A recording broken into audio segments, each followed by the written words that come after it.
Hey, man. What's up? Oh, I'm good. How are you? Not too bad. It's been a long day. Been a long week, actually. Little did I know that this week was going to turn into, or I should say, our show tonight turned into what it is, because I really had not much of an idea where we were going last week when we finished.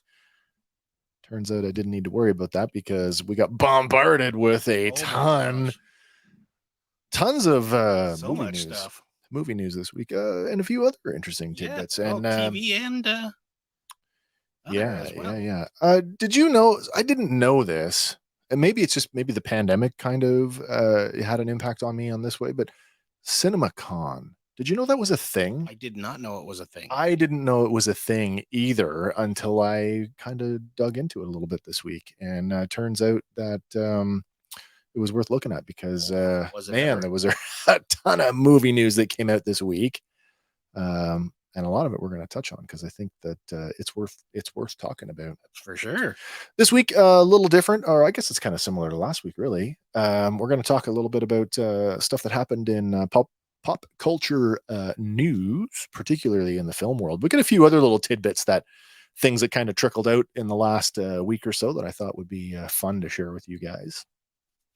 As always, we're taking your comments and your questions as we go through tonight's show. So if you have anything you would like to ask, or you've got something you want to talk about, hit us up in the comments. We're more than happy to diverge from the from any of the scripted stuff we got, which isn't really scripted anyway. It's more just kind of show flow stuff. All right, so without further ado, let's get to it. Let's have a look at what happened this week in pop culture. First one is an interesting one. We're toy guys. Yes. We're toy people. And maybe some of you guys are toy people too. I don't know if you noticed this this week, but Sergeant Slaughter made a triumphant return to G.I. Joe in the form of an upcoming 6-inch G.I. Joe classified series action figure. Are you a Slaughter fan? I am a Slaughter fan. I might want this one just because it's because it's Slaughter. Looking at other Slaughter action figures, I mean, we've got the LJN, the rubber wrestler, which, by the way, it goes for a lot of money. You've got the mail away Slaughter. Yep. You've got the one that came with the triple T tank. Triple T. That's the one I have. Yeah. Because it's the easiest one to get. Yeah. Wasn't there a Tiger Force one too? I don't know if maybe Slaughter's Marauders. Slaughter's Marauders. Yeah, like for sure. There's a sub team for him. Interestingly enough, seeing a 6-inch Slaughter is not new for a lot of us, especially for guys who are fans of the new 6-inch line Action Force. This toy line, Action Force, the creation of Bobby Valla of Valaverse Toys. Bobby Valla being a former employee of Hasbro, who actually got to work on G.I. Joe. So there you go. Interestingly enough, Action Force was the G.I. Joe brand in the United Kingdom. But if you're a fan of vintage Action Force, then you know that it had its own characters and its own lore that diverged from G.I. Joe, even though all of or most of the figures that we got in North America did turn up. Were turned up in the UK. So, yeah, 2 versions of Sergeant Slaughter in Action Force. And I know most of the people that I've talked to about this are pretty supportive of Mr. Remus going back to G.I. Joe. That's the thing when you're a pro wrestler and you own your own character. Yep. You get the privilege of deciding where you want your face and your likeness to be. And I think some of the fans of Action Force got a little bit, I don't say blindsided, but were taken a little aback because it seemed like just yesterday that Sergeant Slaughter got a new action figure, and now, jump ship right back to G.I. Joe. Yep. Is it jumping ship though? I don't think so. He belongs there. He was in the movie. He was a big part of it. Absolutely. I think when you own your own stuff, you got to go where the money's at. Especially, I mean, this is one that came up this week. It's not like the benefits package for pro wrestlers is really good for retired pro wrestlers. Yeah. So, I mean, these guys got to take care of themselves, and what a great way to do it. Anyway, I mean, I personally am not a big Sergeant Slaughter fan, but the fact that he's back in G.I. Joe, I mean, that's pretty cool. Yeah. I'm pretty happy about that one. Yeah, so Sergeant Slaughter back in G.I. Joe. What do we got next year? Good to see. I think so as well. What do we at here? Oh, This did not come out of CinemaCon, but Deadline reported back on Tuesday the 26th, longtime Fast franchise director Justin Lin has quit Fast 10 just days after the production started, leaving the future of the film uncertain.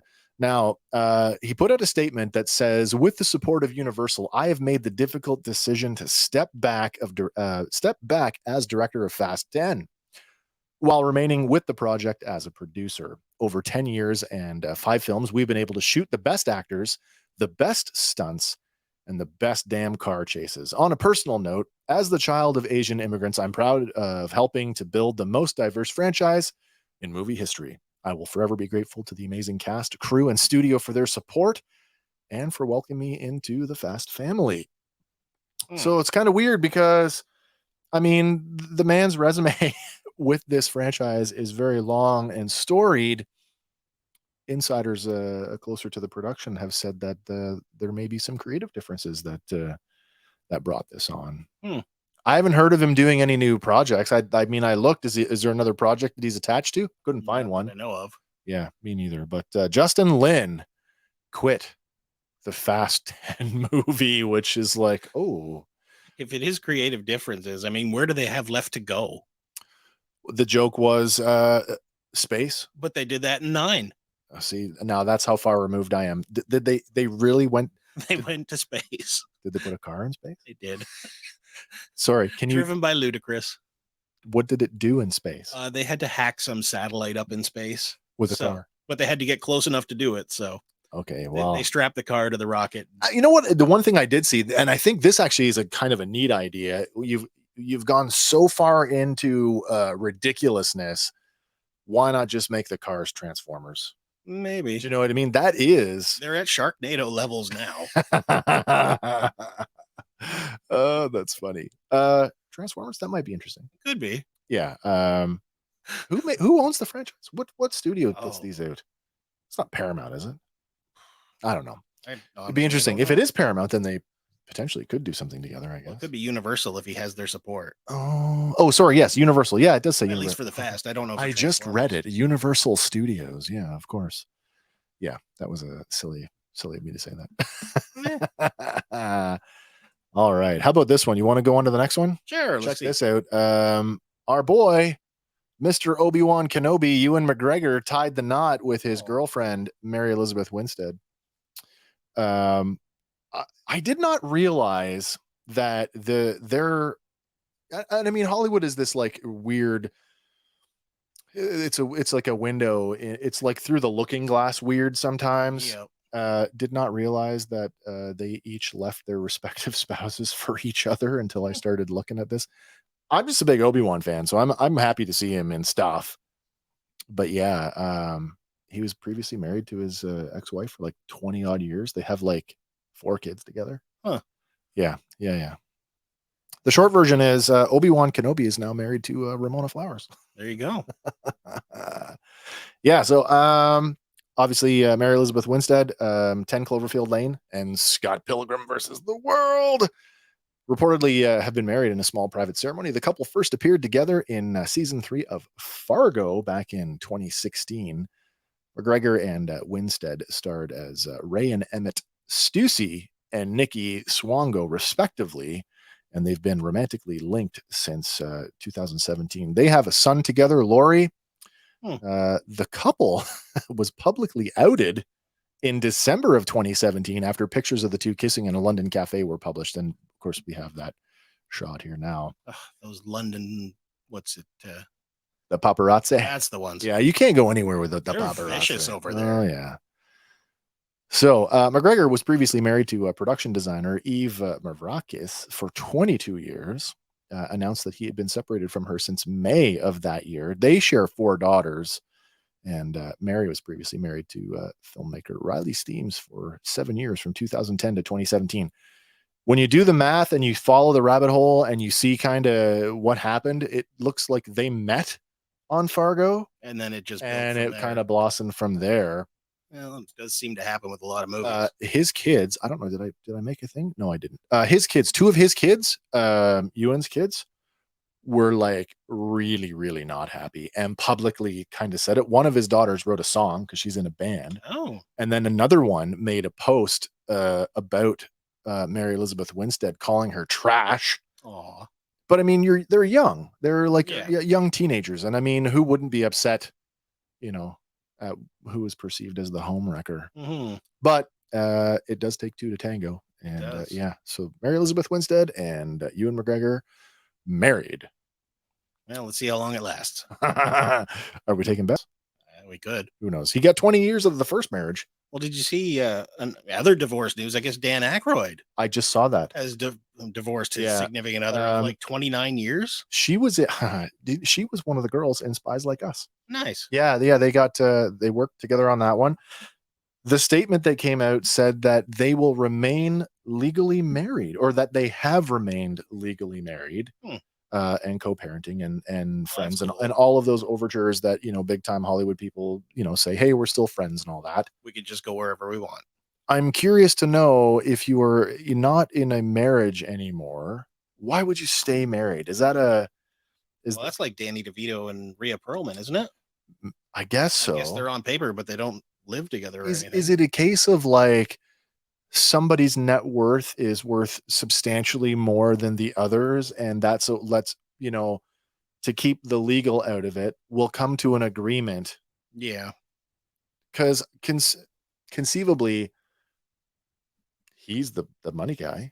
True. In that relationship, right? Yeah. I don't see them lining up to make another Scott Pilgrim versus the World sequel.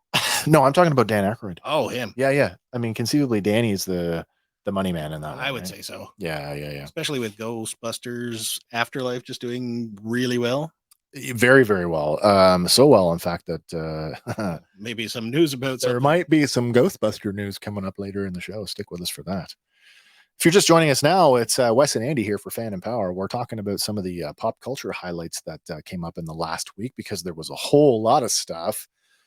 We're about to go full on into the 2022 CinemaCon out of Caesar's Palace in Las Vegas, where all the big Hollywood news, or all the big movie news for the next year, just kind of got dumped. Yeah. And there is lots more to talk about. So let's move on here. We got the latest images coming out of the Obi-Wan Kenobi series, which I know for me personally, I am super excited about, because that, as you know, is our next deep dive review series with our ongoing series, The High Ground. And I've been doing really, really good at staying off YouTube and not watching. Yeah, I've not watched any YouTube videos, and I mean, I follow Star Wars Theory, I follow Star Wars Mag, and a couple of the other more dedicated Star Wars channels, and I've stayed away from them. So when this came out, I was like, oh, new pictures. I'm like, okay, well, I'll cheat. It's okay. It's just they're a picture. Okay. They are. And How I mean, much information can we get from a picture? There isn't a whole lot being given away here. I don't think there's anything earth shattering that we haven't seen, maybe from another angle, or, an extension of.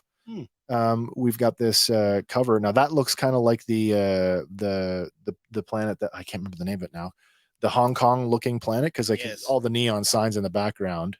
Of course, a nice. I see some Warabesh there we could translate. I think we already did. I think that's the one. Like, one of them is milk, and Gungan snacks. There you go. We translated that in the last one. But interestingly enough, I wonder if this magazine cover that we're looking at is a composite image, because you've got Obi-Wan. He's in his new, I don't know, his nomad attire, but he is carrying his lightsaber. Well, a good Jedi is never without it. Well, would he brandish it like that in this period of time? I don't know. I think this is bring it out. I think it's a publicity shot specifically for the magazine cover, but could be. We'll find out on May 27th when the show drops. By the way, Obi-Wan, this is a real tough one for me. Well, it's not actually, because thank God for advanced ticket sales, because Obi-Wan got pushed back to May 27th, which is the same day the wide release of Maverick. Ooh, but I'll be seeing that in advanced screening. So, meh. What else we got? Oh, here we go. Here's again, like I said, there's the Obi-Wan in his nomadic clothes, and with the lightsaber absent from that. Yeah, it's absent here. This is clearly somewhere Tatooine, who knows, wherever, maybe that Needs some blue milk, so he's strolling into town. This could be that new job that we think he's got. Maybe. The man's got to make a living. And then what else we get here? Back to the now there is some language in this one. This again is that Hong Kong-ish neon planet, but I mean, I didn't dive into it, but the symbols on that pink purple neon sign there, Or Orabesh. is it Orabesh? That looks. I know the sign in the back behind it is definitely Orabesh, but this thing in front looks like maybe another language. Do you think it's Orabesh? I think it's Orabesh within a neon square. Oh, fair enough. Oh, you know what? I think you're right. And we already know. So it makes it more like maybe gambling tiles. Oh, maybe. And we know that they've inverted and flipped letters before, so that might be the case of what's going on there. Oh, maybe I should have taken some time to go through that one. All right. Now's the time, guys. Do a screen grab and get back to us and tell us what that says. All right. And we got a first comment coming in here from Facebook. It's Eric. Eric says Nar Shaddaa. No, sir. It is not Nar Shaddaa. I can't quote you the name of the planet right now. It escapes me, but we did cover it in our trailer breakdown. If you go back and you watch that video, it's our prelim episode of The High Ground, where we do a deep dive on the Obi-Wan Kenobi trailer. We actually mentioned both. There's 2 planets. Yeah. And both of them are named. I just cannot recall at the moment. I'm very sorry. But no, sir, not Nar Shaddaa. Nar Shaddaa, by the way, is I don't know, is it canonized now? Nar Shaddaa is one of the Hutt homeworld. Maybe. Nal Hutta and Nar Shaddaa, they're the sort of the I think Hutties one is a moon of the other, maybe. Or no, they're two different planets in the same in Hutt space anyway.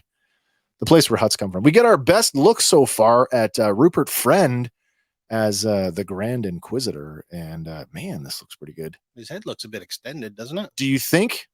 Not a whole lot, but there's some bulbousness.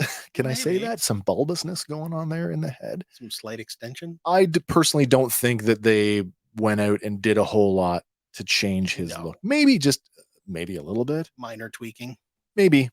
I feel like this is an extension of the sequence that we already saw in the trailer where he's doing the, tell me where he is kind of thing.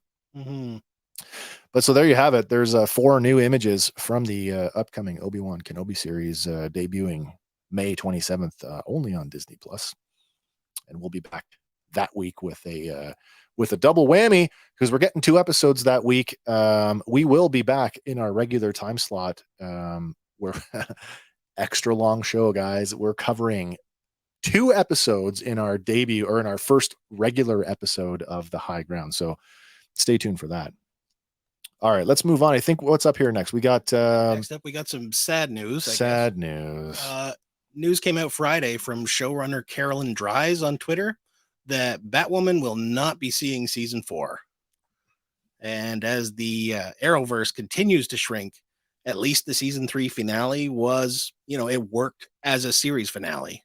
Did it? It did. So I'm Batwoman. It did. I'm completely out of the loop on Batwoman. I was not. I've never been invested in the Kate Kane character, so it didn't draw me in. Although I did like Ruby Rose. Yes, I liked her in Orange Is the New Black. I quite enjoyed her, but something about her Batwoman just didn't do it for me. And then with all her departure, and then sort of the show being in like spinning plates, right, or juggling. I don't think it landed very well. No, by season 3, they kind of found their stride with the new Batwoman, but okay, I don't think they've given it long enough to actually play out. Fair enough. And then, of course, as you say, right after that, later that evening, word came down from Legends of Tomorrow writers on Twitter that the same fate has befallen DC's Legends of Tomorrow. So, which unfortunately did end on a really big cliffhanger. As I read that. Now, Kim and I both were big Legends fans at the beginning, right from the beginning. I thought, oh, this is great. This is like this. I don't want to say it was like a Guardians of the Galaxy kind of space romp, but in some regards, it was kind of like that. We're going to take a bunch of like misfits, slam them. We're going to jam them together, and then you're going to run off and save time. Yeah, instead of the galaxy. Yeah.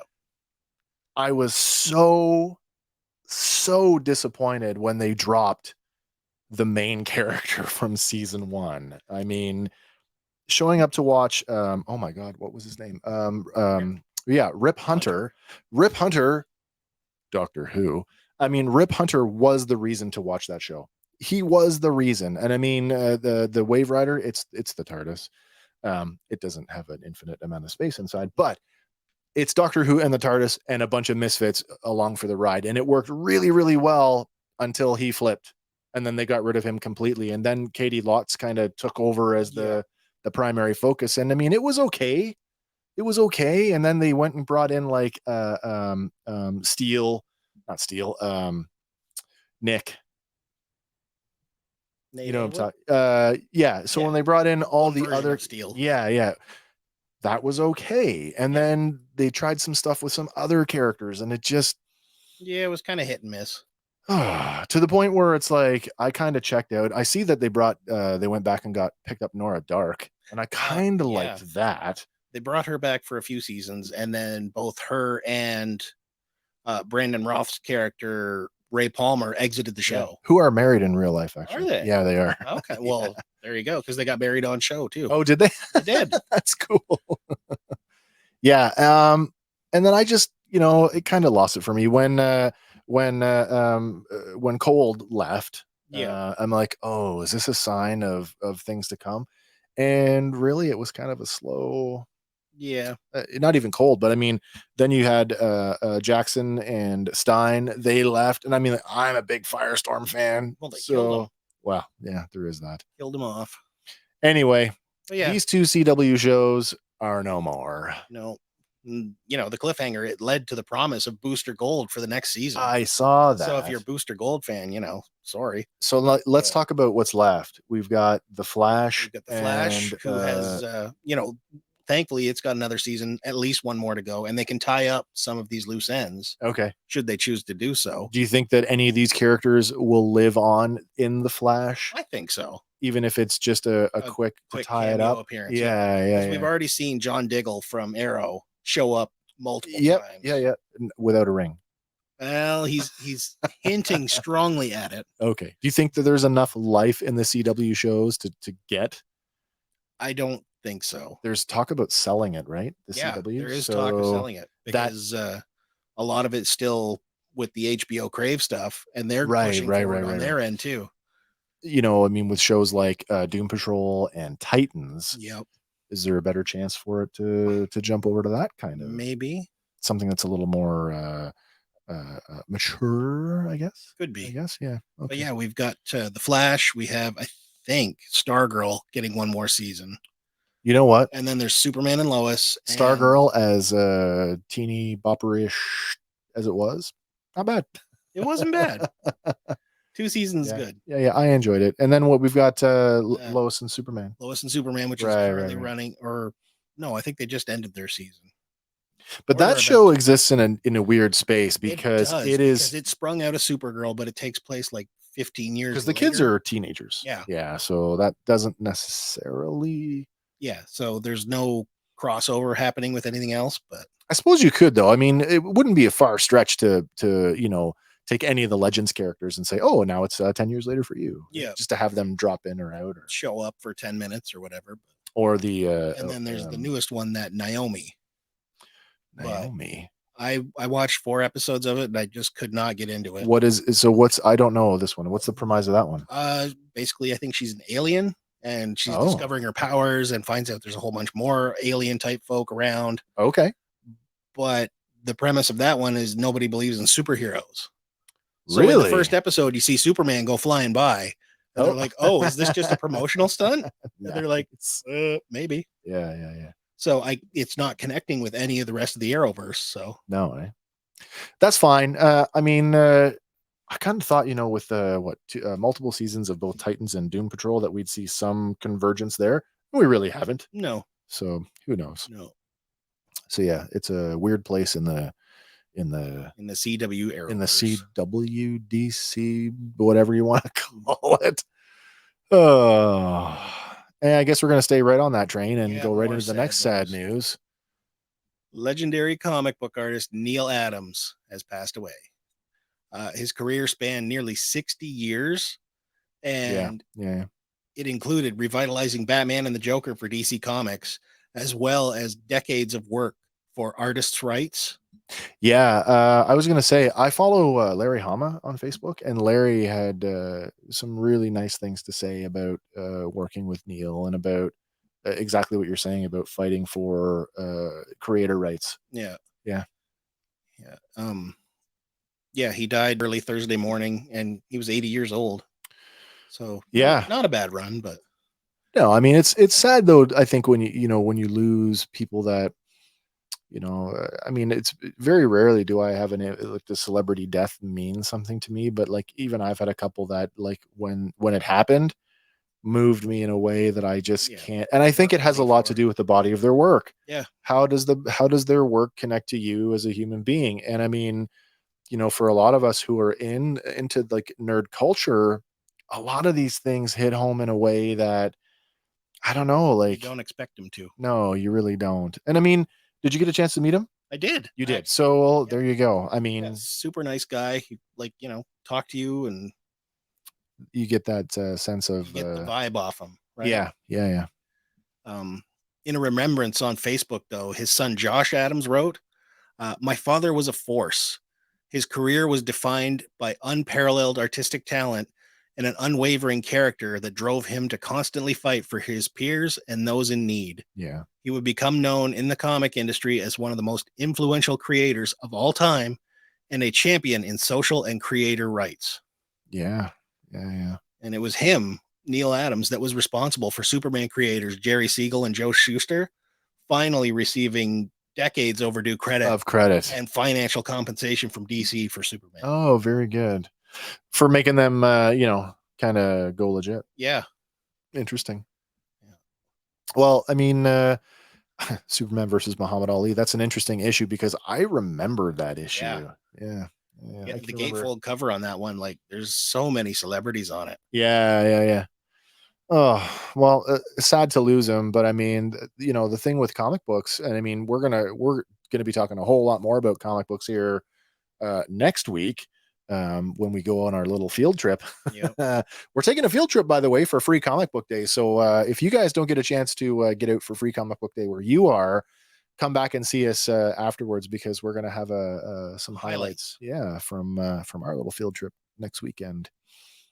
Um, yeah, their work lives on, Yeah. and I mean, That's hopefully nothing can take that away. no, and I mean, both the big companies have not shied away from reprints. So I Yeah. mean, wait around long enough, you probably get a chance to dive into some of your favorite creators' work in one form or another. Yeah. All right, we're moving on now. We're getting to CinemaCon. As I said earlier, I didn't even know that this was a thing No. until I started reading about it. Because I was sitting there one night. Well, I was messaging you Yeah. like, hey, here's some movie news. And then like a few minutes later, oh crap, here's another one. And then here's another one. And I'm like, what is this? CinemaCon? Turns out so CinemaCon, it's an annual industry event that started back in 2011, and it's to showcase new film properties to cinema owners as well as the press from all around the world. The event is hosted every year at Caesar's Palace in Las Vegas, Nevada, Neat. and we got a lot of interesting stuff that come out of it this year. April 25th to 28th. It's it's a 4-day event. Yeah. All the studios pretty much took part this year, and I think I don't think we touched on anything that's not really. There was a few movies that I kind of went like pass on that. It just didn't, it Didn't didn't quite read. catch Yeah, but like all of the major like really nerdy stuff, pop culture. we got some stuff to talk Yeah. about. Perhaps the most bizarre story to come out of the entire thing, though. Oh, where did it go? Did I move it? Oh, was that I put it out of order. Okay. Close enough. Olivia Wilde, mid presentation, by the way, standing up on stage talking about her new film coming out. Don't worry, darling. Was served custody papers from her ex, Jason Sudeikis, mid presentation. An unknown female approached the stage, slid a manila envelope marked personal and confidential across the stage, and like a trooper, she actually she deflected what was going on by saying, like, what is this, a script? Picked it up. Nope, not a script. Read the document and then carried on like nothing ever happened. Hmm. Yeah. So, Professional. yeah. So Jason Sudeikis had no idea that this had happened, and he has come out publicly saying that he does not condone that it happened this way. So security for the event is still unsure how it happened, um, because it is you must have a pass, To get and in so, there, so yeah. this person had a pass. Or they got connections. Well, there is that. So that raises questions about the security of the event going forward. Anyway, the two, they never actually got married. Oh, Yeah, but they do have a son and a daughter together, and yeah, so interesting to see where that's going to go. I'm sure that there'll be lots more to talk about that going forward. But yeah, mm. yeah, Olivia Wilde got served in the middle of her presentation. All right, and I mean, if you caught my slip up here in my slide order, you saw that we got a confirmation. The Batman is getting a sequel, with Matt Reeves, Robert Pattinson, and Zoe Kravitz all returning for a sequel. Nice. Any surprise? I haven't seen the first one yet, so Oh, you have not. it's Still still have on the not. PVR. I Okay, need so 3 hours to watch them. you do need 3 hours to watch it, and I will say, for a 3 hour movie, it is written like so well. This is probably the most detective-y Batman has been in a big motion picture, Hmm. and that really comes through. So yes, it is a 3 hour movie, but for me, I found it to be very engaging from start to finish. I wasn't bored. I didn't have to, like, oh, I got to take a dinner break or 16 bathroom breaks because it couldn't hold my interest. Um, very, very excited. And not surprising, hit Box Office Mojo earlier this week just to get some numbers to put it into perspective. So the Batman cost 185 million dollars to make, and as of Thursday, it had grossed 759 million 500,332 dollars, over 4 times its production budget. So yes, money talks, and yeah, that is definitely reason to want to do a sequel. Mm-hmm. And I know, like, they don't think it's a success until it's like crazy numbers. I, And to me, those are crazy numbers. what's the gist is At double your least budget, double. at least double to be considered profitable, because Yeah, half of that is what, marketing. marketing and Yeah, yeah, yeah. And I mean, I didn't put it in there, but 300 plus million of that was domestic. huh. Yeah, so I mean, 759 on the worldwide, but almost half domestically. So that's very impressive. And the Batman is still in theaters if you can So it's find it. gonna So keep going. yeah, yeah, yeah. Or I mean, if you subscribe to Crave, you can watch it on Crave with no extra fees involved. It's just part of your package Mhm. if you have HBO Plus movies. Okay, some other cool news, and this one has me really. I'm really excited. I might be one of the few people left out there that's still holding a candle for the Snyder, the DCEU as established by Snyder. I like a lot of those characters. Batfleck is my favorite Batman. Love Henry Cavill's Superman. I always have. Um, we got some new footage from The Flash, the upcoming movie The Flash, based on the Flashpoint storyline. So Mm. Flashpoint's already been done in And animation. it's been done in the animation, and they Yeah. tackled it in the CW Arrowverse. Did they? Yeah, they did. Did you like the CW version? Uh, I didn't mind it. Yeah, It made some weird it changes was though. okay. It was okay. But we got a great description. Basically, it was like I don't know if you call it a trailer, a sizzle reel, Yeah, sizzle a reel. little A, a little B. Um, spoiler alert: Sasha Calais, Supergirl. Yeah, so I'm just gonna go through there's a really cool description of this, what was shown off. This one comes from hiddenremote.com. I want to say thank you to them for providing the description. Starts out with the Flash traveling back in time to his childhood home. He explores the house, and in his bedroom, he looks at photos of his mother and father and kid Barry. Then there is a line spoken: Time has a pattern. It can help deliver certain events to certain people drawn to each other like magnets. Now, the description does not say who it is, whether it's a male, female. So we have no idea who's saying this. Then we get a shot of Wayne Manor. And if you've been following this movie, this is Wayne Manor from Batman 1989, where we see somebody with white hair from behind.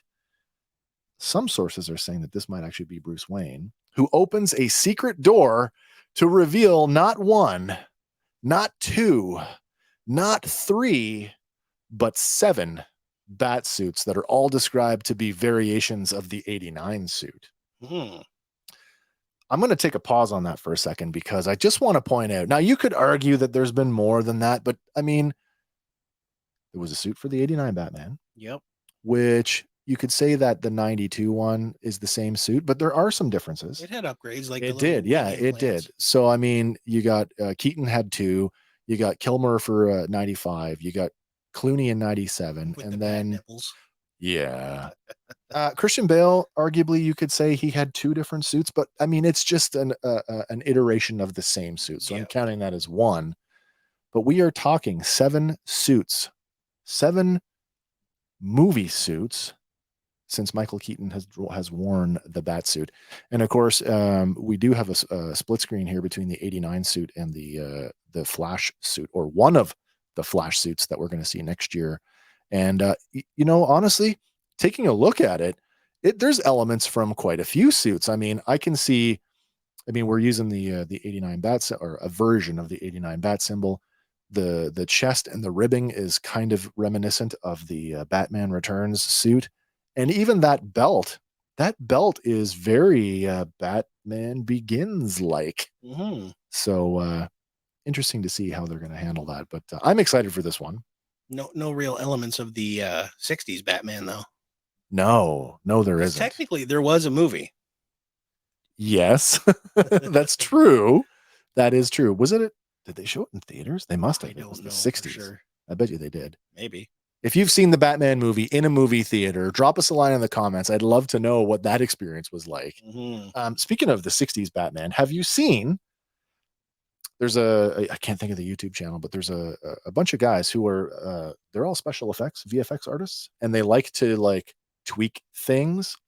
They digitally inserted Adam West into the Batman trailer. Oh geez. So it's really it's super cool, super campy and awesome in all the right ways, and you should definitely watch it. I will have to. All right. I'll put a post up in our social media for that one just so you guys can take a look at it. It's super fun. Nice. All right, back to our description. 7 bat suits. We got another comment coming in here from Fletch over here on Facebook. I saw the original movie at the Fenland Theater. I saw the 1989 one in Fenland too. 89, the 89 Batman, I want to say I saw in Lindsay. I remember I went to the Fenland one and crazy awesome. Yeah, I mean, the 89 Batman, when it came out, it was phenomenal. It was this, I mean, is it the beginning of the modern superhero genre? I would think so. I would think so too. I mean, everything owes something to something else. And as we've said, everything is derivative. So like the Punisher movie and the Captain America movie, they never quite hit just right. No, they really didn't. So there we get this interesting sequence then where the Flash is running up the side of a building. And believe it or not, the Batfleck riding a motorcycle is part of a car chase with the police in broad daylight. Which Batman in daylight? It's about time. And then we get this sort of like montage of a bunch of other characters. We get a shot of Michael Shannon's Zod. Alive and well? Yeah. So in this shot is similar to the Man of Steel shot. Then we get a shot of Sasha Calais as Supergirl in a costume looking very reminiscent to Henry Cavill's DCEU costume, which you can see here. We've shown this image before when we did our DC Fandom look back. Okay. And it is very similar to the Cavill. The S is exactly the same style. Yeah.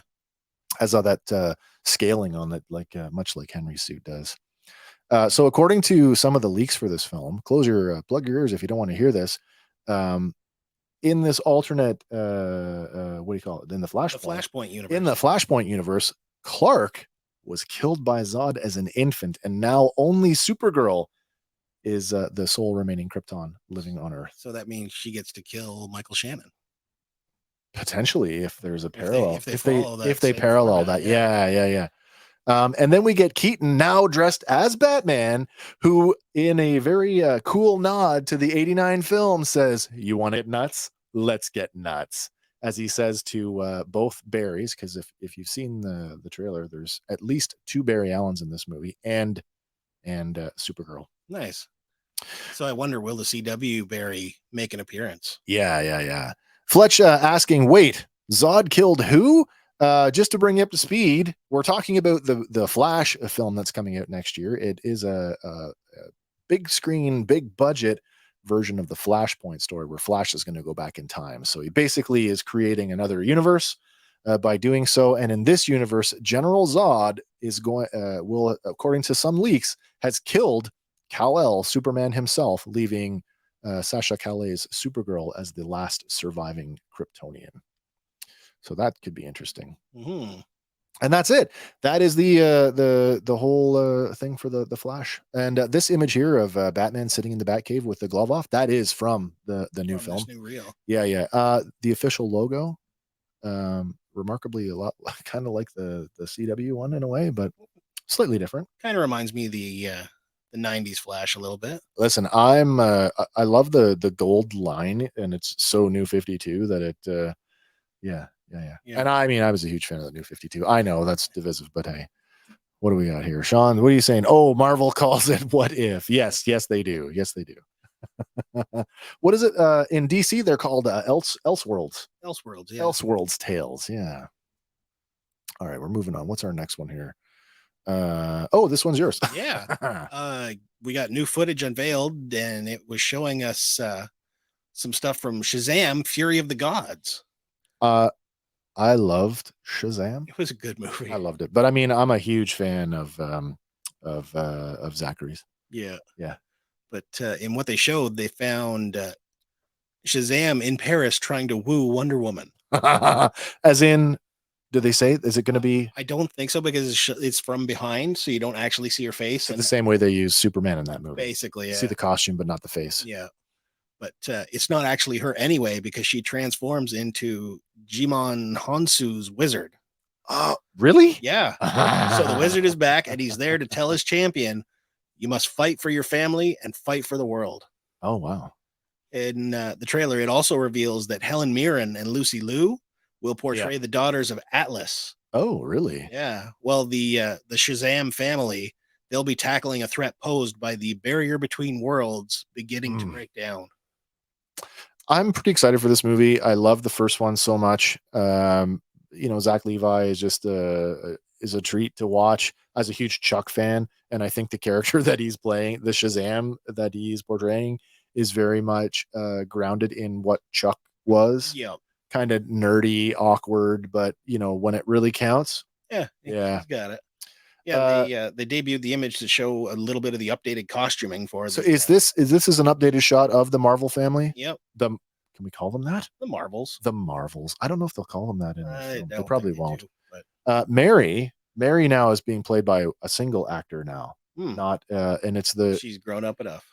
It's the Mary who played. Oh my Lord. Mary was 2 actors in the last one. Yeah. They were all 2 actors in the last one, but Mary is being the same person in both now. I can't remember her name. All right. Yeah. So that's, you don't have to wait too long, because Shazam Fury of the Gods is scheduled to be released in the United States on December 21st, 2022. Oh, wow. It's sooner than I thought. Yeah. Oh, that's really cool.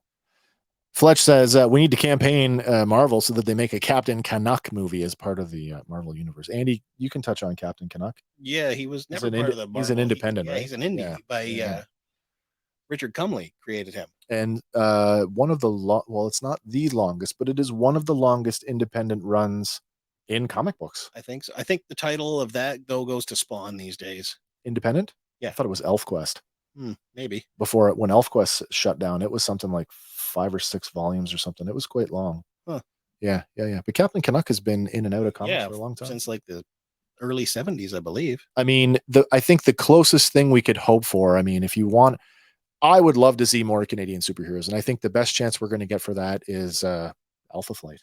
Yeah. I mean, with the launch of the mutants and Wolverine, the money making machine that Wolverine is has a direct connection to Yes, he does. Alpha Flight. So at some point, It should be. maybe we'll get a little knucklehead action. Yep.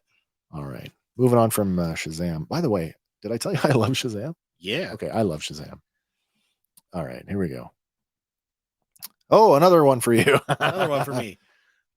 Yeah, Aquaman and the Lost Kingdom is as of Thursday afternoon, 2,253,498 people have signed a petition to have Amber Heard cut from the film. This blows me away.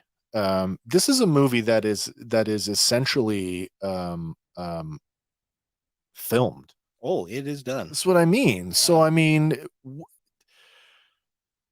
what do you do with that? Well, here's what's some of the stuff that came out of CinemaCon.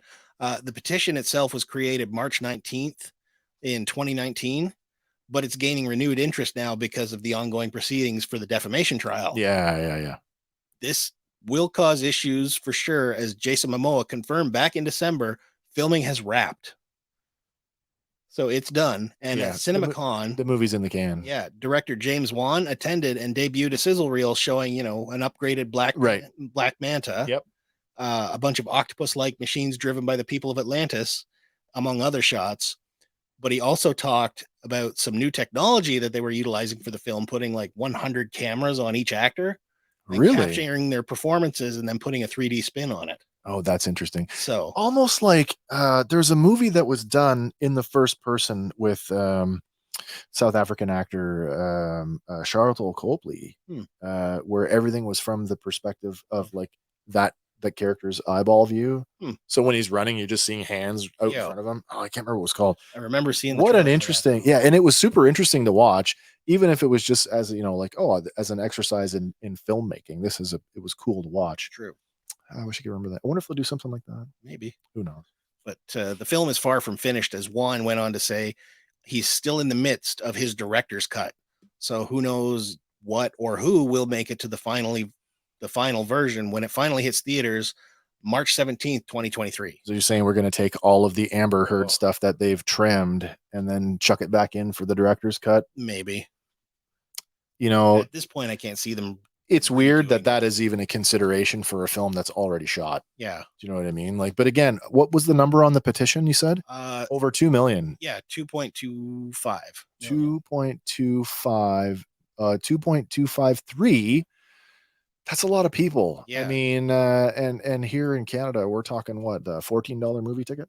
At least. That's a lot of dollars. If that's going to keep people out of the theater, is it a big enough number? Is it a big enough number to motivate the studio to do something about it? We talked about this before. This came up. The Sonic movie came up. Yeah. And the difference with the Sonic movie was he was CGI. Right. And the film wasn't done yet. No. They could go back and redo the CGI. And arguably they did the right thing by doing that. Yeah. But a movie that's all like with real actors, it's already that's a little bit different. Look what happened. It kind of borders on Uncanny Valley territory, but the Netflix movie, Army of the Dead, with Tig Notaro. Tig Notaro was digitally inserted into that movie because that role was actually supposed to be comedian. Oh my God, he's the reason he's in trouble. Oh my gosh, what was his name? Which one? No, I can't think of his name, but I mean, like crazy funny, but like was pulled for the movie for like some like sexual misconduct stuff. Yeah. Louis C.K.? No, it was a young guy, Chris D'Elia. Okay. Chris D'Elia was actually supposed to be that role, the chopper pilot, but yeah. So that's why when you watch them, have you seen it? The Netflix movie Army of the Dead?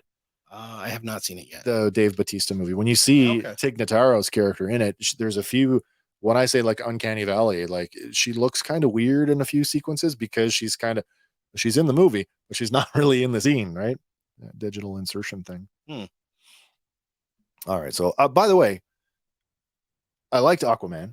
Yeah, it was good. I described Aquaman as an opportunity for Jason Momoa to play Jason Momoa. Yeah. And the first Aquaman, I kind of teased and said it's really Aqua Bro.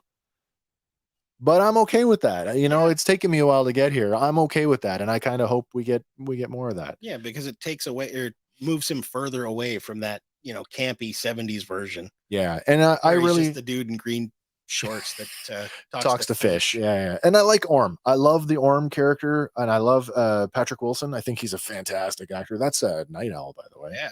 Um, really interesting to see because they didn't get a lot of screen time together other than their fight in the arena. Yeah. I'd like to know what it's going to be like now that they're having to work together. That's going to be fun. Should be good. Okay, what do we got next here? Oh, speaking of Ghostbusters, which we mentioned earlier, Here it comes. Ghostbusters confirmed for a fifth movie in the original. Well, fifth movie overall. It'll be the fourth movie in the continuity established by the 1984 film. There really wasn't a whole lot of details about the movie that came out, but it's not really surprising given how successful Afterlife was. And just in case you forgot or you were a fool like me and didn't stay for the post-credit scene, because I thought that's a Marvel thing. Yeah, there's two of them, by the way, in Ghostbusters Afterlife.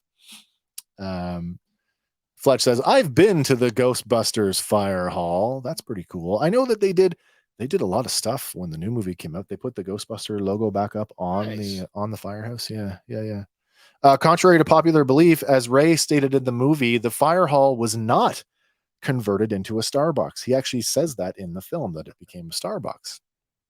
Well, everybody had gone on in their life. Peter and Dana had gotten married. Aw. Yeah, Peter, Dana had got married. Winston, who was remember Winston when he joined the team, just looking for a job. A guy who is not a scientist, just looking for a job. Turns out that he's gone on and he's a self-made man. Nice. And at the end of the film, at Afterlife, he basically takes the Ecto One, says has a moment with the car where he's like, oh, I'm going to take care of you.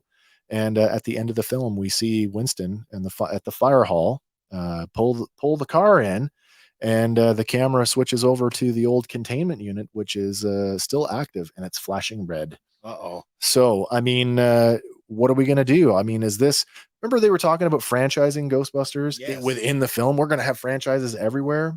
And the Ghostbuster video game They did was follow meant to with that. be, yeah, it was meant to be a franchise of that. Yep.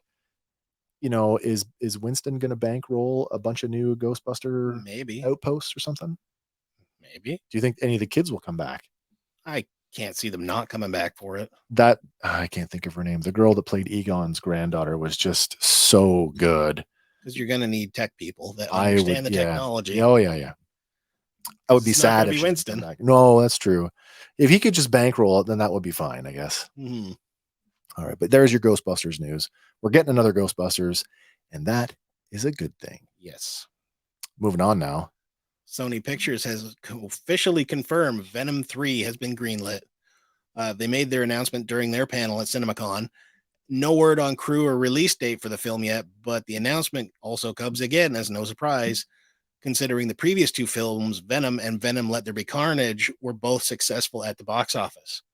I can't see them replacing Tom Hardy at this point. No, I don't see that. Yeah, having appeared, in two Venom lead titles as well as the cameo in Spider-Man No Way Home. Just a matter of what are they going to do with him? I don't know. Because there's roads they can take. I'm more curious to know. So I've seen every Marvel movie going, as well as all of the Sony stuff, including Morbius, which is kind of weird. I need to know what plans does Sony have for Spider-Man going forward? This whole multiversal thing, there's been a lot of outcry now, given what happened in the last Spider-Man movie, to give, I've even heard people saying, like, give Tobey Maguire another shot at it. I think there's a lot of rallying around Andrew Garfield to come back. And could Andrew Garfield, get his Sinister Six movie that they were working towards? Maybe. But could he be a part of this?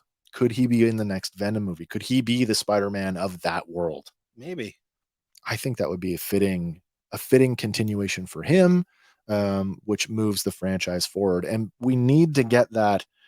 See, for me, Venom works as a movie, but Venom, the character, is an extension of Spider-Man. And they took that whole key aspect out of this That particular is the version. thing that bothers me the most about the franchise. But that being said, they're both fun movies. If you like the first one, then it was a no-brainer you were going to like the second one, because Yeah. the second one just takes all of the stuff that they were doing in the first one and just gives it to you more. So, yeah. I'm interested. I'm in for this one. I don't have a whole lot of, I don't have high expectations for it. And I think if I just leave it that way, then I won't be disappointed. Yeah. All right. Any more to say about Venom?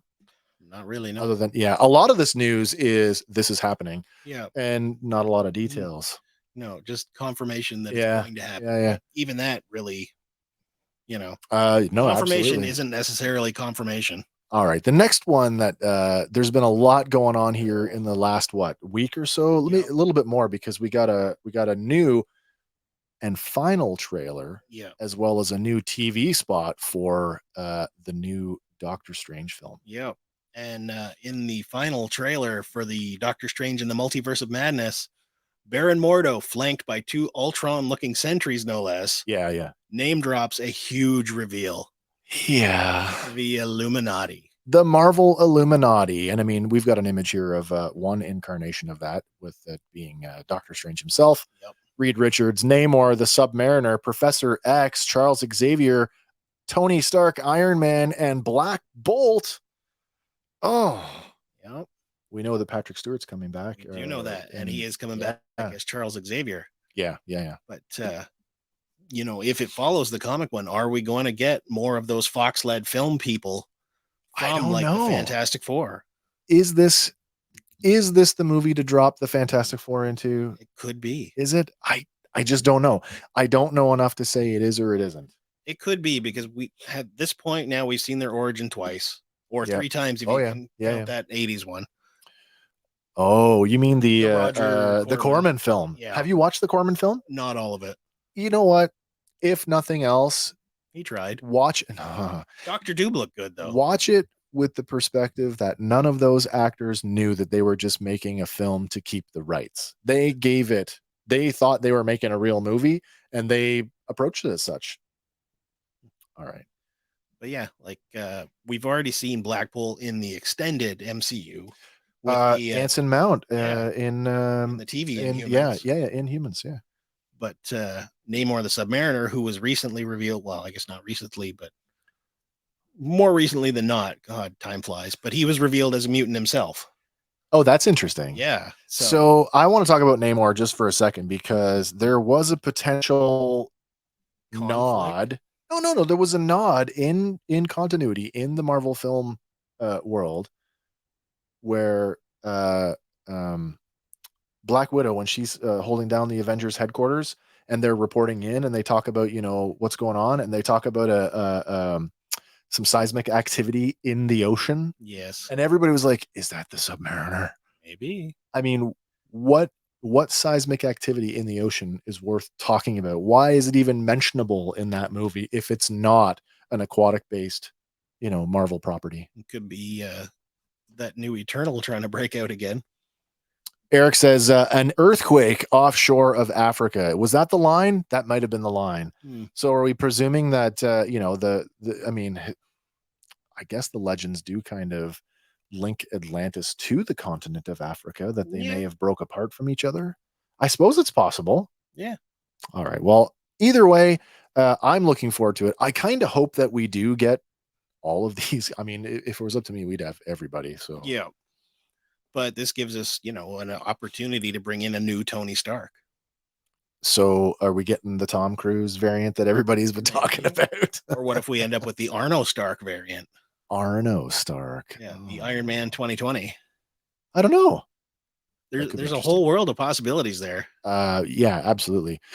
This poster, by the way, the Doctor Strange poster, if you haven't seen it, I can't tell you the name of the artist. Somebody has gone out and recreated this poster, but made it comic accurate, and it is amazing. Nice. So take a few seconds and go look that up, because it actually looks really, really cool. Do you want to move on to the TV spot? Yeah, we might as well.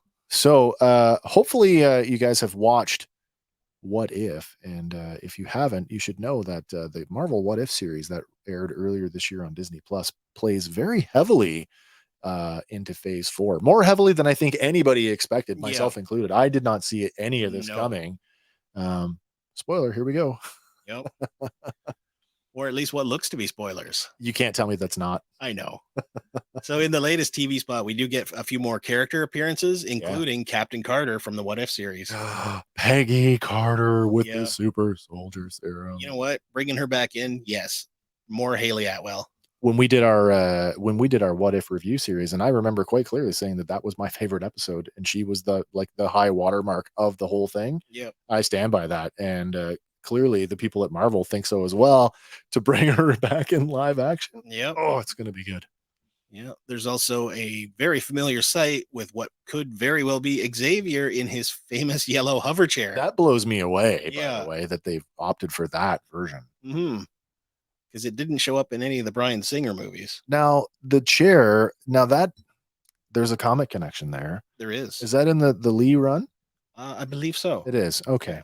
Interesting. Which is pretty much what the animated series is heavily, heavily inspired by. Yep. Oh, And then there's that's gonna be also good. a possible alternate version of Captain Marvel, which could be Monica Rambeau. That's what I've been going with the whole time. It came up when they spotted her in the first trailer. Is it an alternate, Marvel, or is it Or Monica? is it just her taking up the role? Is it her? Because she has been In the one point comics or at one another. point. Yeah. Or are her photon powers close enough to look like that? Maybe. Eric says X-Men 97 is coming out. Oh, yes. It And would. we touched on that back in our, oh my Lord, when we were doing we actually mentioned this in an episode. We Was did it the TV themes one? no, well, maybe it was. Or the cartoon themes? Earlier than that, we were talking about what's coming down the line. And I know that we mentioned that X-Men 97 is coming out. X-Men 97, by the way, for those of you who are unfamiliar with, is set to take up where the Fox animated series left off. And so 97, because that is the year that the show ended. Yep. So very much looking forward to that. Yeah. Monica Rambeau. Yeah, for sure. I mean, at one point, somebody, it was a very low resolution image. They said, oh, maybe this is the alternate Tony Stark. Like, I don't think so. That looks like a woman to me. Yeah. Like, really looks like a woman. All right. So, I've got my tickets for Doctor Strange. I'm going on the advanced screening Nice. next week. Yeah, so I'm super, super looking forward to this. I will definitely be reporting back, and unless you tell me not to, I'm going to spoil the crap out of it for you. All right, our next one. This one, anybody who knows me should know this comes as no surprise. I am so excited for Maverick. There was so get this, Maverick was screened in its entirety at CinemaCon this year, nearly a week ahead of the world premiere, and the reactions are good. They're not just good, they're amazingly good. Some people going so far as to calling Maverick the perfect sequel.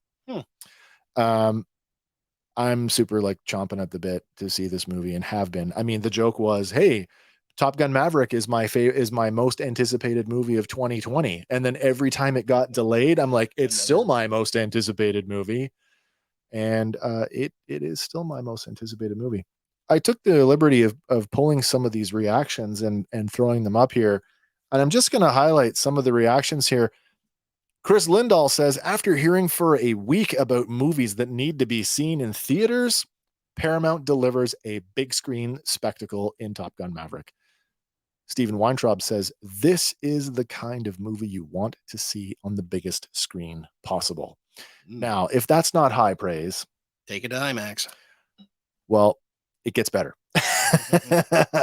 Drew Taylor says, easily the best film of the year. And however good you think it is, it will be better. Barry Hertz, Top Gun Maverick nails it. Huge, emotional, loud Hollywood movie making at its most raw ridiculousness. And that for me right there, if you told me nothing else other than that, I'm in. I said the same thing when the A-Team movie came out, and people really didn't like it. That movie was so over the top ridiculous. It couldn't be anything else but the A-Team. And I feel like Maverick is going to fit right into that sort of same kind of shoebox. There you go. Scott Manzel says Miles Teller and Tom Cruise are magical together. Miles Teller obviously is playing Rooster, the son of Goose. And we know that from the trailer that they have some friction over the death of his father. So that will be interesting to watch. Eric Davis says, you're on the edge of your seat. I was not prepared for how emotional it was. The crowd cheered a dozen times. It's the real deal. And this one, I'm quite impressed with this. JoeBlow.com says Tony Scott would be proud. Tony Scott, the director of the original Top Gun. Lastly, Sean O'Connell says, this delivers everything you want in a blockbuster. And I mean, that's just the highlights from those tweets. You can read them all on your own time if you'd like. But yeah, Top Gun Maverick. If ever there was a sequel out of left field that you'd never thought was coming or that you never thought you needed, by all accounts, this delivers on a level that nobody was expecting. And certainly, I will be getting tickets for that soon as they go on sale. And I will spoil the crap out of that too. Oh, you go right ahead. You're a Top Gun fan? Not as much as you. Oh, I can't help it. I love airplanes, and I have since I was a little kid. So this is very exciting for me.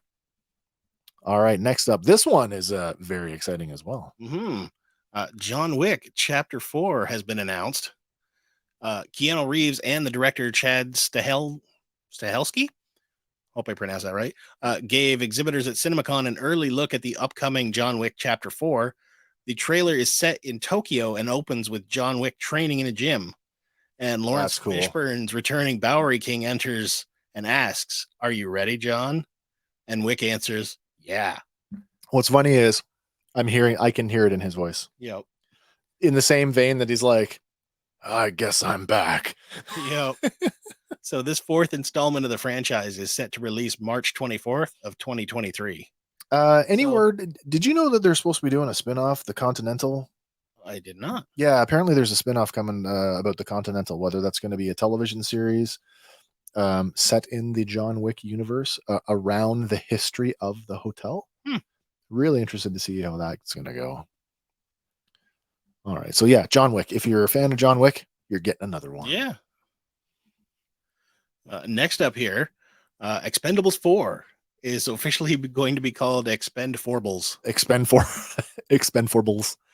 Filming has now wrapped on this next installment, but there's no official release date yet. But it is expected to come out sometime later this year. As for the trailer that they brought to CinemaCon, it featured some steamy action between Jason Statham and Megan Fox. That's a bit of a May, December, isn't it? Yeah, a little bit. Expendables. Is that on your radar at all? A little bit. Was it on your radar before? I'd seen the first three, but so there was supposed to be at one time there was talk about doing Expendables, where they were going to do like all lady action stars, and that just kind of fizzled. That's too bad. So here we are, Expendables 4. Do we get a cast list? We got a good chunk of the cast list. Megan Fox herself, she joined the production back in August 2021 and gave us a look at her character on her Instagram account. Is that the shot of her in the mirror, the selfie shot? A little bit badass there. But in addition to her and the returning Jason Statham, Sylvester Stallone is back. Randy Couture, Dolph Lundgren, they're also back. So these are Expendables 1 people, legacy guys. Yeah. Also, we've got newcomers with Curtis 50 Cent Jackson. What's the last thing you saw him in? I don't remember. Me neither. Like, I knew that he's out there doing stuff, but do you see him as a big time action guy? Not yet. No, me neither. Iko Uwais? I don't know. I'm not familiar with that. No, me neither. Tony Jaa, who I am super excited to see. Yeah, Tony Jaa. And Andy Garcia are coming along for the ride this time. That's pretty cool. Yeah. Andy Garcia, do you see him as being a villain in this? Maybe. I could also see him being like the type of Kurt Russell character from the Fast franchise. Oh, like a government, like a handler, almost like a suit man. And maybe, who knows? You know, it'll be out when it's out, and I'm sure it'll have lots of explosions and violence. Yeah. Yeah. Stallone saying this will be the final one? I don't know. I think this is going to be the final one. I think the studio will tell him when it's the final one. Well, I mean, even if they have to replace him. You know, he was expendable. Stallone was talking about retiring after Rocky, when he did Rocky Balboa, but Rocky Balboa was received so well that they spun it off into Creed. Well, not only that, but then he's like, well, if I can give Rocky Balboa a good send off, maybe I can give Rambo a good send off. And that's how we got the like uber violent Rambo, the one where he's in Burma. Yep. And then that kept Spun going. Off one more. And then suddenly he's like, yeah, I'm not retiring. Yep. But I think there's some rumblings out there that this might be now, not Expendables related, but Stallone related. Will we see Stallone's Stakar show up in the next Guardians movie? I would think maybe. Starhawk. Maybe. I'd be interested to see if there's any more of that. But anyway, yeah. Expendables. Yep. Expendables. Expendables. All right. Well, next one up.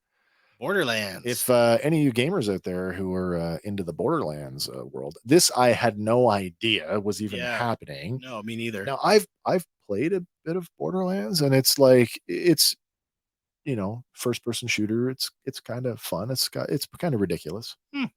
I have not played it, but I've always seen the trailers for it, and the whole cell shaded cartoony aspect of it. I like that. I thought it was pretty good that way. Yeah.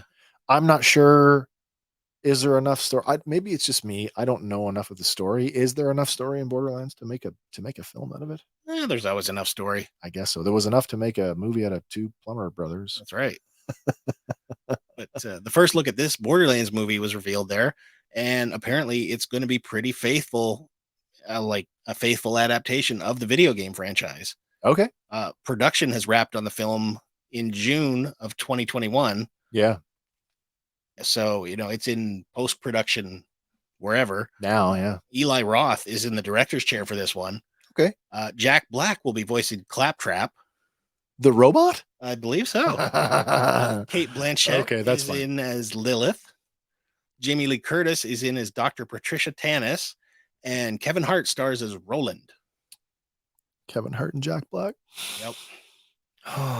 Okay. They worked okay together. That's exactly it. I mean, Jumanji. I'll go see it just for that.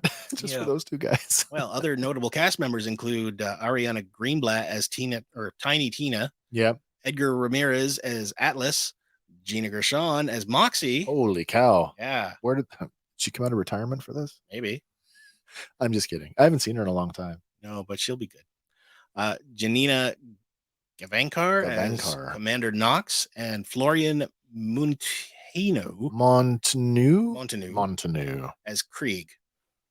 Yeah. So I am completely out of it when it comes to Borderlands. So, I mean, hopefully this is exciting news for some of you out there. Eric's coming in with a comment here saying that these games are great. This movie has the potential to beat the video game movie curse straight up. Okay, well, that's huge to say. You mean that a game like Borderlands has more movie potential than a game like Mass Effect? Or Doom? They made a Doom movie. I know. With The Rock, and he couldn't save it. No, not really. Okay, but I mean, that's high praise, Eric. I will take that is super, super high praise. And I will, I guess we can, when the movie comes out, we'll both go see it and we'll revisit this and we'll have a follow-up on the Borderlands. I can't see Eli Roth doing bad. No, I guess not. All right, our next one. Another sequel announcement here. I mean, this one probably isn't a surprise. Mission Impossible 7 got its official title now. It is called Dead Reckoning Part 1. So it's being broken up into two films. In a video message from the set of the film, Tom Cruise officially revealed the title, Mission Impossible 7 Dead Reckoning Part 1. The cast for this film includes basically everybody you've seen before in the last one coming back. So Rebecca Ferguson, newcomer Haley Atwell, Captain Carter herself is going to be in this. Ving Rhames is back. Henry Czerny. Now this one has me very intrigued because Henry Czerny was the IMF director all the way back in the original Mission Impossible in 1996. We have not seen him in another MI movie since. He's coming back. Yeah. We've got Simon Pegg coming back, Vanessa Kirby, Angela Bassett, Carrie Elwes, And Indira Varma, who's apparently turning up in everything lately because she's coming up in Obi-Wan. Ooh, She's playing an Imperial officer. We've got Rob Delaney and Charles Parnell. There's very little information about the film other than parts 1 and 2 are being shot concurrently, and they will likely be the end of the line for Ethan Hunt. well, that's what they did with Harry Potter. Yeah, exactly. There's a shot here we're using of Tom Cruise on a motorcycle. That is from the film. That's a sequence in the film. Doing his own stunts again. So, if the filming locations for Dead Reckoning are any indication, we're talking Norway, Italy, the UK, the Middle East, and Poland. Whatever the story is, it's clear that it will be a globe-trotting adventure once again. And that's kind of the MI movies have done that. Yeah.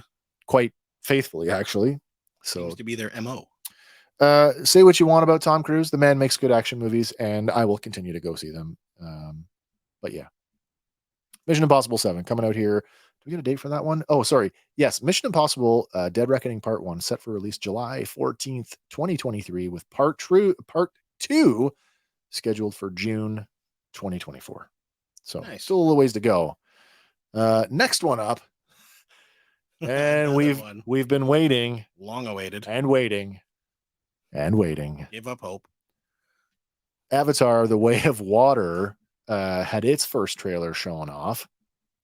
Wow. The public's going to see it. Well, yeah. So this is it's supposed to be, apparently it's going to be attached to Doctor Strange. So when I go to see Doctor Strange, I will let you know if the Avatar trailer was on it.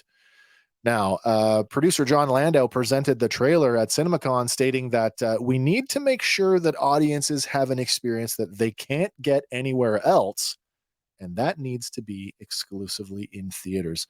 That's been a through line for the whole convention, by the way. I know it back to theaters. I know we don't talk about it very much, and specifically where Avatar is concerned.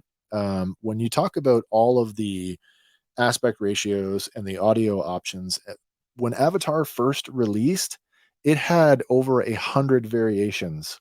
So they're talking about this new one will have the most variations of any film ever in history. The popular comment that I've seen is, I hope this is not another Pocahontas in space. We don't need another white savior movie. I very much agree with that. But I did like the first Avatar, and I am looking forward to this. So this one, The Way of Water, is actually the first of 4 sequels. And Landau says that each film will be a standalone film that together are an even greater connected epic saga. So that's going to be interesting. Well, I don't know. I don't know. It seems to be the way everybody wants to go now, to create that expanded universe and keep it going forever. Eric says over budgeted Pocahontas in Space 2. Still excited to see it. You know what? I don't know enough about the plot going forward. Actually, in the last 24 hours, I forgot to tell you, 4 leaked images turned up. I have seen them. It doesn't give anything away other than we are going to see Jake. We are going to see Natiri. And then the other 2 images were kind of just like, I don't know what's going on. A big creature like swimming. And then some like potentially riding on the backs of some water creatures. But I don't know what's going on, if they're fishing or if they're just migrating, maybe. And this has come up many times, and still coming back. Sigourney Weaver as Dr. Grace Augustine and Stephen Lang as Colonel Miles Quaritch. Both of these characters are dead. They're dead. I talked to Kim about this today. The potential that Augustine is with Awa, the spirit of the planet, and they just chose not to put her back in a body at that time. I guess the same thing could be said of Lang's character, but if they're coming back in the roles that they played in the first one, like, I'm really interested to see how they handle that. Maybe they grow out of the planet. Maybe. So we got, basically it says where is it here? The Way of Water will center on a returning Jake Sully, Natiri, and their family, and the lengths that they will go to keep each other safe. Talking with my wife earlier today about this, it's like She thinks that the mining company, or at least another organization, is coming back to Pandora. That the resources of Pandora are just too, Enticing to leave yeah, alone. to leave alone. And I mean, even though it took like however many years for them to travel from Earth to Pandora and back, that could account for the big gap between the first film and Timeline. now. Eric says, just a very rich set of lore and visuals that need more content. There was a lot in the lore of that movie that didn't make the cut. Yes, I suppose that is true, isn't it? It's like a big biological internet. So I guess that solves the question of the anatomically correct avatar fully Well, functioning. yeah. Well, that's just it. So I included like I put up in our image here. I mean, we got a shot of Jake and a shot of Natiri. Now that's right out of the first Avatar, and those are the kids from Grace's school. So presumably they've had kids at this point. I Yes. assume that's what that's supposed to mean. If they're having their family. Yeah. And I mean, we've seen Grace in an Avatar body before, so there's no reason why we won't see her in one again. And I suspect that Stephen Lang's character will have a similar resurgence. Maybe he'll come back in an Avatar body. Newcomers to the franchise, though, Vin Diesel. He can play a tree. He can play a tree, yeah. I think that he'll get more than that. Yeah. And then Kate Family Winslet. tree. Kate Winslet is coming back to this, and I had forgotten about this, but I had seen this image like months and months and months and months ago. But that is Kate Winslet filming underwater for this film. So if that's any indication of what they're doing, I'm excited to see how this is going to go. Avatar: The Way of Water. It's set for a December 16th release, but not before a theatrical re-release of the first Avatar on September 32nd, September 23rd, with a restored picture and sound, whatever that means. By the way, I tried to go and get some images from that movie because I wanted to get a picture of what you call it, the big red bird, the big red chicken. Yes. And where was I going with that? Oh yeah, so I'm watching the Avatar film. I'm looking for the scene I'm looking, and I will admit, now I said this for a long time on the subject of 3D in films, that Avatar was the gold standard of 3D for several years running. But I will admit now, looking at Avatar now, it's really you can see its age. Yeah, you can see its age now for sure in the world of like the modern Marvel movie and the de-aging stuff that we've seen lately. So I have high hopes for it as a in terms of production value. I mean, again, Cameron likes to push the like George Lucas likes to push the envelope of filming technology and how films are made. So I expect that this one will be, if nothing else, will be visually spectacular, just like the first one. Got that far the first time around. Let's see. Yeah. Now here's one that did you know that this was coming? I did not. I don't think I was really aware of this, but yeah, Barbie the movie. Barbie will be parking her pink convertible in U.S. theaters on July 21st, 2023. Was that a tagline? That was a tagline. The title role, it will be played by Margot Robbie, fresh off her portrayal of Harley Quinn in James Gunn's Suicide there's Squad. no denying that she looks like a Barbie. She does. Yeah, she does. This one is directed by Greta Gerwig, who co-wrote the script with her partner Noah Baumbach, yeah. And production is currently underway on this Mattel Films and WB project. That's pretty interesting. Yeah. So not only does she have the dolls and the cartoons and everything, now they got the movie. Yeah. But rounding out a star-studded supporting cast, Ryan Gosling has landed the role of Ken. And the rest of them, we don't know who they're going to be, but Kate McKinnon is in it. Oh, wow. Alexandra Shipp, America Ferrera, Simu Liu. Oh, America Ferrera. She actually played, she was one of the leads in Superstore. If you've not, Superstore. Okay. Cool comedy. Basically, it's life in Walmart. Nice. Really.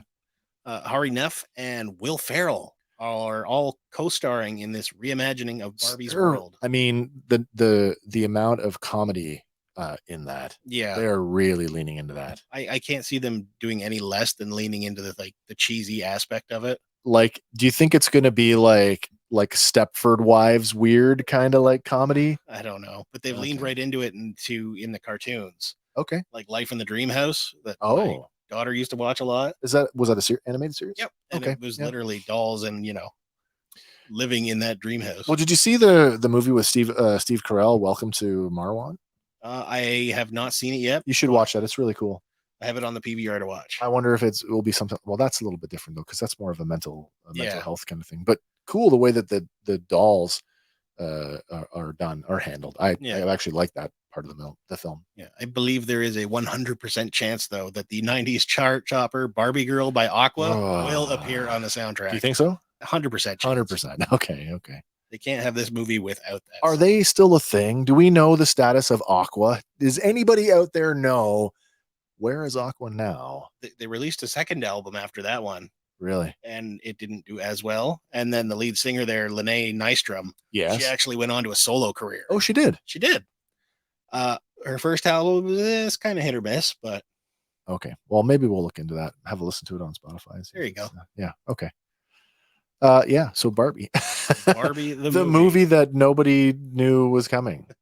And on to another movie that I was completely unaware of. And I don't know if this is one that I'm going to jump out to watch, because both versions of the film that the beloved Ronald Dahl tale. Yeah. So I mean, Wonka. Wonka with Timothée Chalamet from Dune is getting essentially it's a prequel, serves as an origin story to the candy maker. In a surprise move, Warner Brothers showed off some footage from the upcoming Wonka with Timothée Chalamet. The film is set to serve as an origin story, and if the footage is any indication, looks like it could be a full-on traditional musical. Actor Rowan Atkinson was spotted in the clip, and at the end, Chalamet's Wonka reads a candy wrapper that says, "It's not the chocolate that matters, it's the people you share it with." Wonka is set for a Christmas release next year. Nice. Yeah, had no idea that was coming.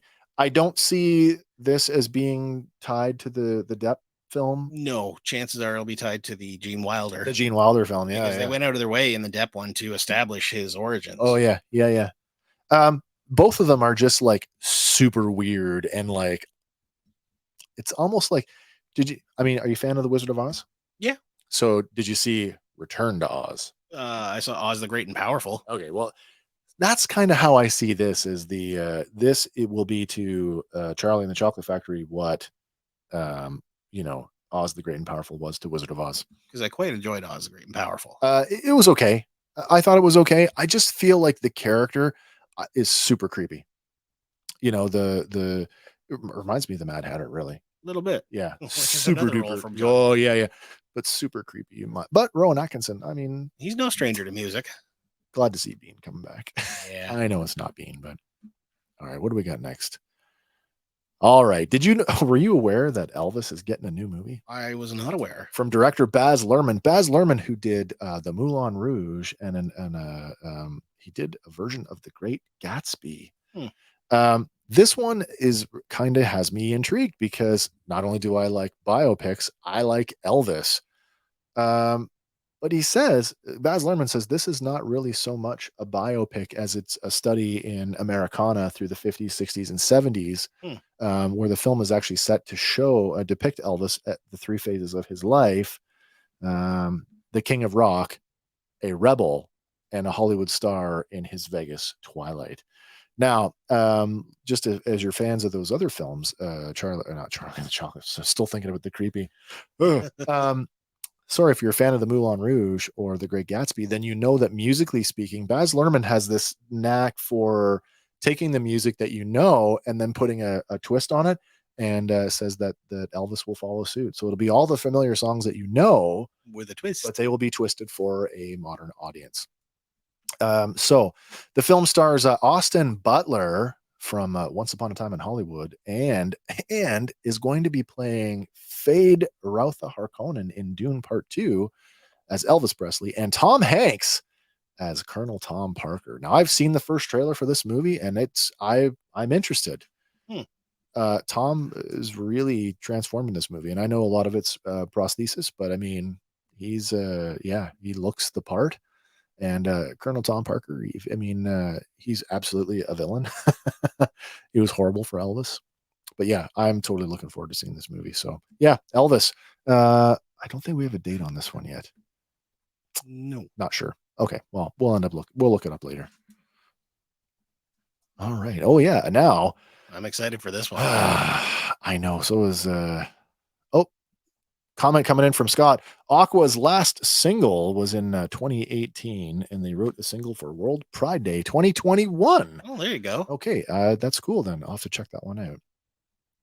All right, the final, the new footage for Jurassic World Dominion was shown.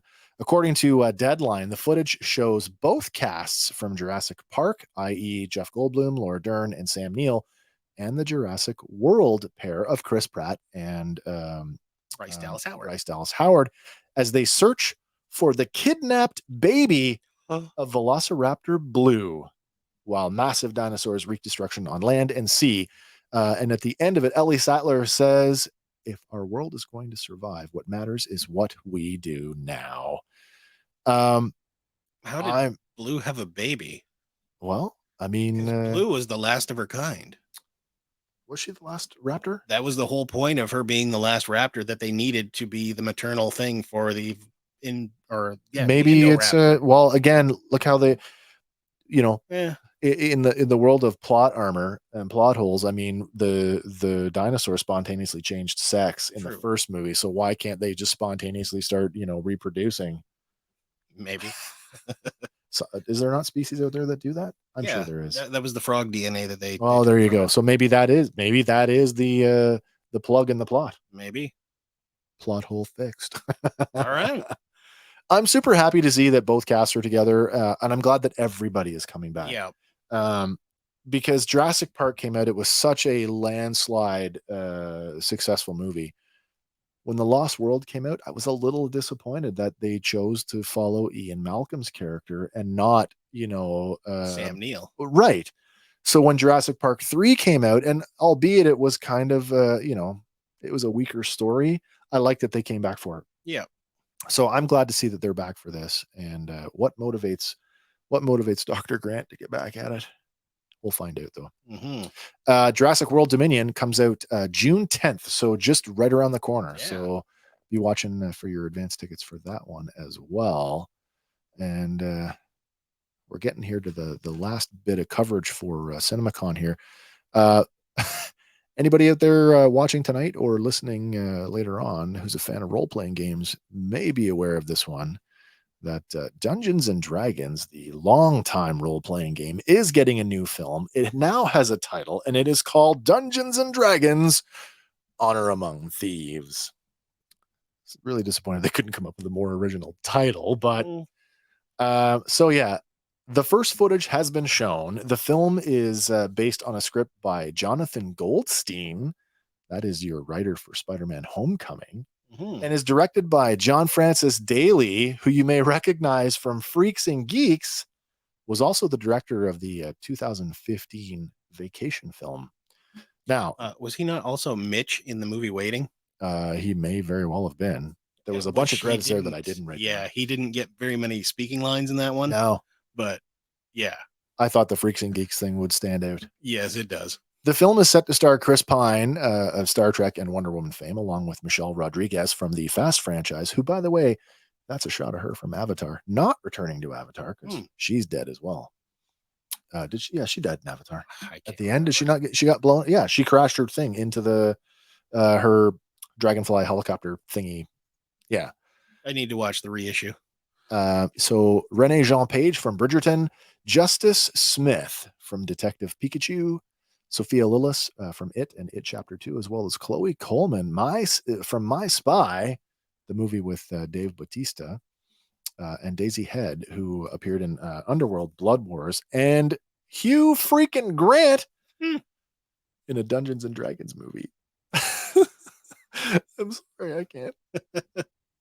Okay, Slash Film had a brief description of the new clip, which shows Michelle Rodriguez wearing armor while riding a horse alongside Chris Pine, while Bridgerton star Renee Jean Page also appeared in the teaser footage wearing snazzy fantasy armor. Deadline adds that the movie has the production quality of a top-notch historical epic, and it looks nothing like the much derided 2000 Dungeons and Dragons movie. They also note that the teaser showed off some lush landscapes in the brief glimpse. So I got really nervous about this movie when basically it came out that this thing is going to be an action comedy. Hmm. All of the pointers were like, this is going to be, they're going to try and make it funny. And all I could think of was that first D&D movie. I mean, there was a Wayans brother in it. So, I mean, it was just like, Well, if you shift your gears to more action comedy, yeah, that Legend of Vox Machina did really well. yes, it did. But I mean, the D&D movie No. did not emulate that, not even like close. Yeah.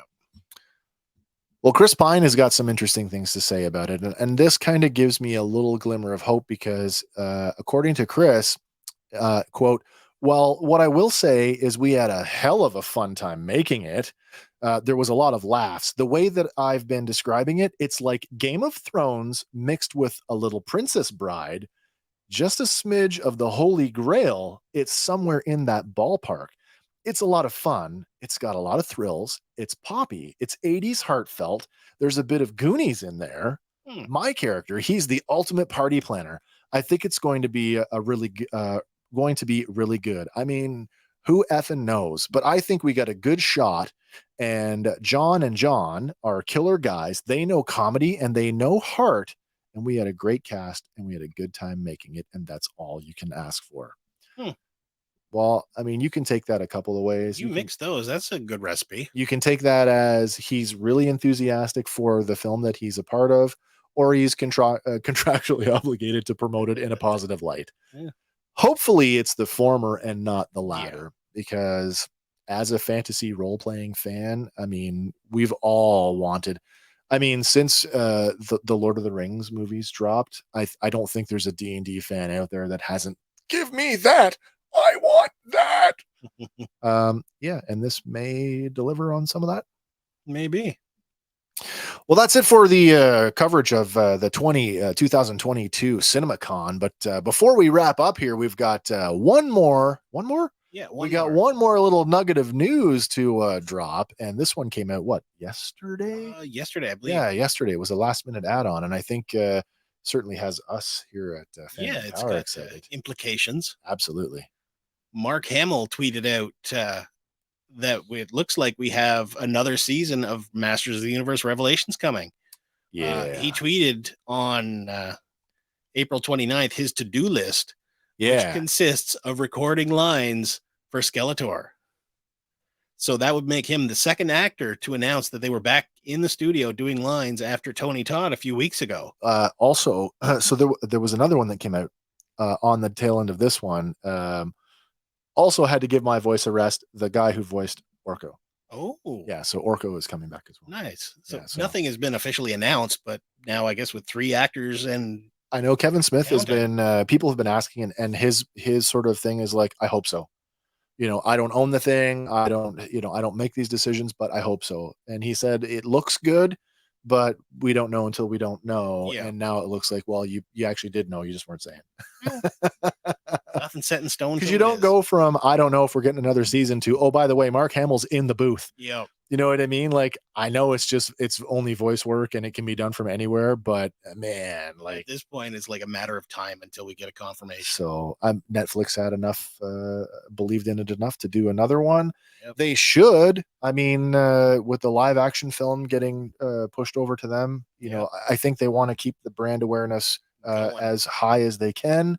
The kids series is doing really well. It's already in. It looks great. Yeah. So I, for one, am looking forward to this. I know that it is not technically a direct sequel to Filmation, but I mean, all of the elements from Filmation, it's got all the Filmation are there. Yeah, sure it does. And I love the animation style, so really looking forward to this one. But so Masters of the Universe Revelation coming back for a new season, I guess, at some point. Yeah. Man, where are we at now? We've been going for about an hour and 40 minutes. That's pretty good. Yeah, not too bad. I think we've had a lot to talk about this week. We could have kept going too. Well, we probably could have. There was lots more. I mean, if you looked hard enough, there was all kinds of little things that were coming New out stuff all week. every day. Yeah. And there were more movies discussed at CinemaCon that we didn't really touch on. Yeah. You know, I don't care about dramatic stuff. Oh, I do care about dramatic stuff, but I want For all intents and yeah, purposes. yeah, yeah, yeah. I just want all the nerd stuff. Yeah. Give me more nerd stuff. All right. Well, why don't we take this out of here? And oh, hey, there we are. Hey. As always, guys, I hope that you enjoyed this episode of Fandom Power. If you like our show, please like and subscribe on our channel, our YouTube channel over at Sawcast Productions on YouTube. Of course, you can follow us on social media at Facebook, as well as Twitter and Instagram. Yep. And make sure you tell your like-minded friends about our show. We stream here pretty much every Sunday night, 6 p.m. Eastern time. And if you can't join us live on the stream, you can always catch us in replays. Yep. And you can catch us on all your favorite audio platforms, because all of our videos get converted to an audio podcast and they get put up within a few days. So I think that's it for me tonight.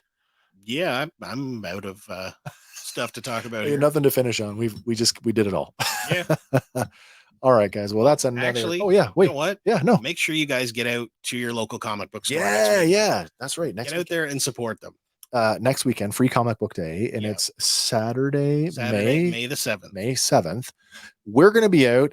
If you are in the Oshawa, Ontario area next Saturday, make sure you drop into New Books on North Simcoe Street. And then where else do we want to go? I think we're going to make a stop in at Worlds Collide and Comic Book Addiction as well. Yes, and all three stores have have graciously said, yeah, come on in. We take some footage, and we're going to talk to the folks who are working that day, as well as we're going to get your Free Comic Book Day stories and what Free Comic Day means to you. Yeah. So if you're out and about, look for us. We'll be the guys with the camera talking stupid stuff. Nerd stuff. All right. Well, that's it for me. And man, we'll be back next week with something else to talk about. Yep. But until then, for Fandom Power, my name is Wes. I'm Andy. We'll see you next time. Bye for now.